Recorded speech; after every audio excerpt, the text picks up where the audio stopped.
This morning, our series Pushing the Limits takes us to a school that's empowering young people of color who have sky-high ambitions.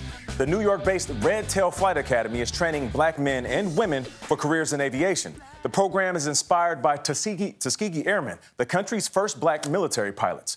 Michael George spoke with several students clocking flight hours as they prepare to become commercial pilots. The freedom of soaring through the skies. That's been a dream for 21-year-old Trey Jackson his entire life. Ever since like 2 years old, I saw the movie Top Gun. I feel the need for speed. Ow! Seeing Tom Cruise in the F-14, that was my whole entire motivation to look into the world of aviation. But becoming a pilot wouldn't be easy. Training alone can cost around $100,000. Then Jackson got a call he never expected. He'd been chosen to join a program looking for a new generation of young black pilots. I literally prayed for something exactly like this program. The program, called RedTail Flight Academy, is inspired by the legendary Tuskegee Airmen. Pilots trained the Tuskegee way go on to earn high praise. The first black military pilots who battled both Nazis during World War II and racism back home. Jackson and fellow aspiring pilot Maya Coley are a part of the Academy's first class. What did it feel like when you heard you were chosen, when you were selected for this program? I cried. It was unbelievable for me because a lot of people who look like me, they don't know where to start or they don't know how to start because it is such a financial burden. But 80 years after the Tuskegee Airmen first took flight, aviators like Jackson and Coley are still rare. Black aircraft pilots and engineers make up less than 4% of those employed in the industry.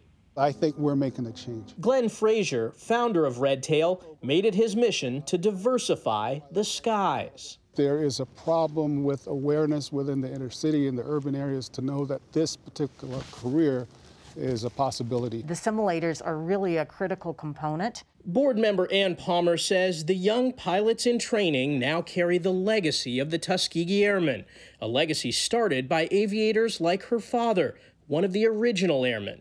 My father was Second Lieutenant Augustus L. Palmer, an extraordinary father, but an extraordinary man. This is personal for you. Very, very. There's nothing greater than to see what your ancestors stood for, actually honored and perpetuated. What do you think your dad would say, seeing them take to the sky? Straighten up, fly right, get it done.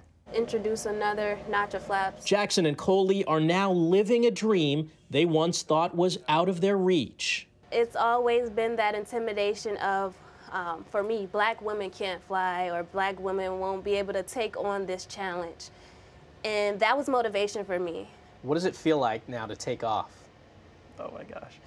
Honestly, it's been the most amazing experience. Oh, sorry, I'm teared up.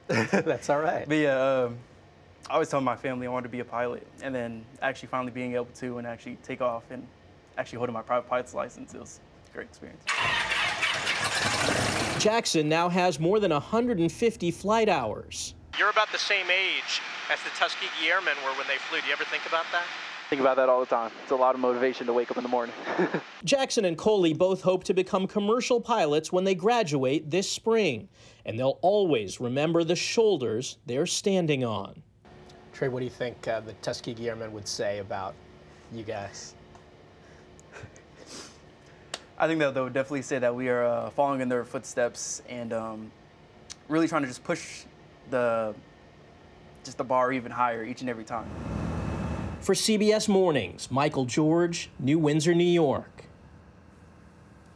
I love his passion for it, that it drives him to tears just thinking about what it represents, how far he's come, and, really talk about standing on the shoulders of ancestors. Yeah. To be able to do that. And although that plane looked very little to me. That was well, they started the little ones. He loved it. They started the little ones, and then they did the big ones. Yeah. Aviation is a possibility. Yeah. Young black kids. Yeah. It's awesome. All about great advertisement for flying, just that smile. Yes.